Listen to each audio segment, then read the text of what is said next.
Ini adalah program pemerintah yang artinya di sini ada Presiden Prabowo, ada Mas Wapres. Kita melihat belakangan ini antusiasme masyarakat begitu besar ya terhadap program Lapor Mas Wapres. Nah, kami ingin menyampaikan di sini bahwa program Lapor ini dibentuk untuk merealisasikan kebijakan no wrong door policy. Maksudnya apa? Maksudnya menjamin masyarakat agar pengaduan masyarakat lewat satu jalur yang pasti akan dapat didengarkan dan kemudian bisa di follow up. Karena kita tahu teman-teman sekalian, untuk bisa melaporkan satu permasalahan, jika kemudian tidak ada satu kanal khusus, ini akan menyulitkan masyarakat.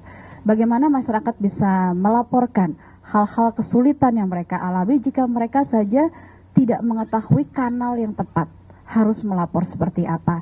Dan tentunya juga dengan pelaporan seperti ini, masyarakat yang ingin ditolong tidak bisa tertolong. Jadi apa yang dilakukan ini adalah untuk memaksimalkan sebenarnya bagaimana penyelenggara negara dapat mengelola pengaduan dari masyarakat secara sederhana, cepat, tepat, tuntas, terkoordinasi dengan baik, dan tentunya juga dengan pengawasan. Ya, kami lanjutkan, dan tentunya juga bagaimana penyelenggara negara memberikan akses untuk partisipasi masyarakat dalam menyampaikan pengaduan. Serta yang paling terutama adalah meningkatkan kualitas pelayanan publik. Dan maksud tujuan dari Lapor Mas Wapres ini disampaikan ini sebenarnya masyarakat kita perlu jelaskan lagi, ini bukan hanya program dari Mas Wapres, ini adalah program pemerintah yang artinya di sini ada Presiden Prabowo, ada Mas Wapres Gibran Rakabuming Raka, dan juga berbagai jajaran pemerintahan yang ada di dalam program Lapor Mas Wapres ini. Ini untuk membuka kanal pengaduan langsung masyarakat karena memang ingin mendengarkan langsung. Masyarakat ingin mendengarkan langsung apa isu aspirasi masyarakat, pengaduan masyarakat, sekaligus juga berfungsi dua menjadi satu input mengambil kebijakan strategis. Masyarakat tidak lagi berjarak terlalu jauh dengan pemerintah. Dengan kanal-kanal pengaduan ini masyarakat didekatkan dengan pemerintah untuk mendapatkan pelayanan yang terbaik. Karena tentunya pelayanan-pelayanan ini tentunya ada berbagai kendala di lapangan yang dengan laporan seperti ini menjadi satu bahan masukan bagi kebijakan pemerintah.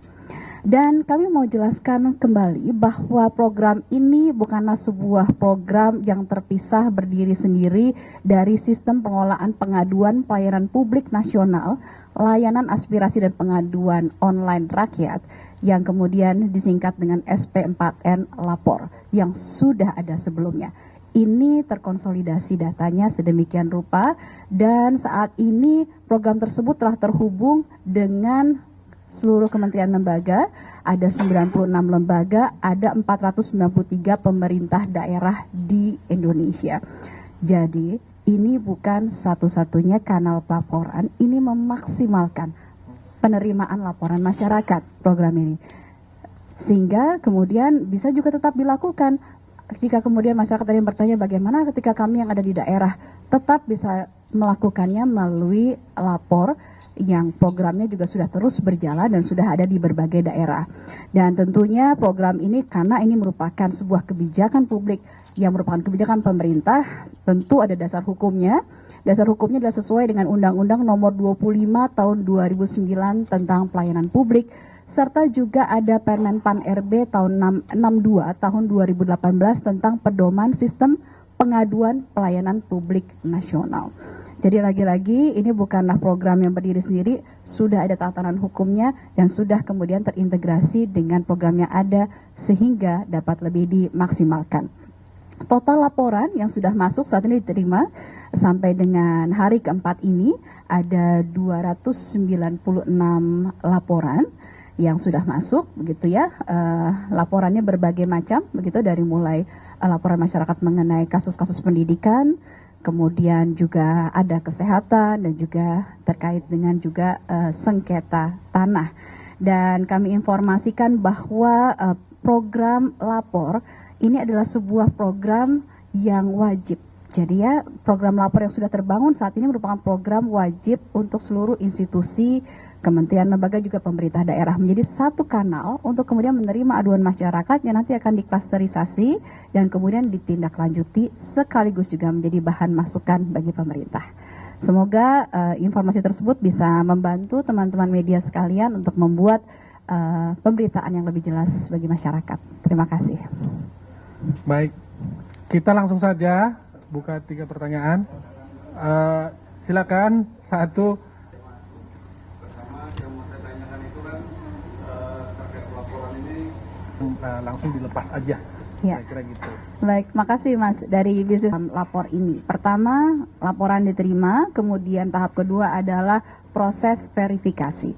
Proses verifikasi ini untuk kemudian memilah-milah apakah ini laporan merupakan kebijakan publik atau bukan.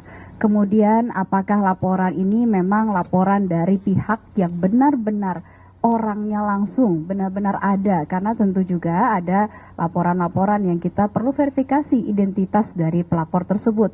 Kemudian setelah itu ada yang kemudian masuk ke dalam kanal-kanal clustering dari kementerian lembaga serta Pemda untuk ditindaklanjuti, dan yang terkait dengan hal-hal yang bukan menjadi bagian dari proses pelayanan publik tentu akan menjadi perhatian dari Wapres.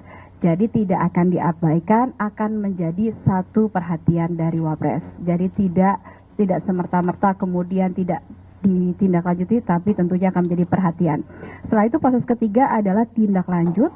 Setelah itu diberikan tanggapan, bagaimana tanggapan masyarakat terhadap tindak lanjut tersebut, dan baru selesai. Semua itu bisa diikuti prosesnya oleh masyarakat itu sendiri, dan sekali lagi laporan ini adalah laporan yang bersifat rahasia. Jadi tidak boleh diketahui oleh umum identitas dari pelapor tersebut. Baik.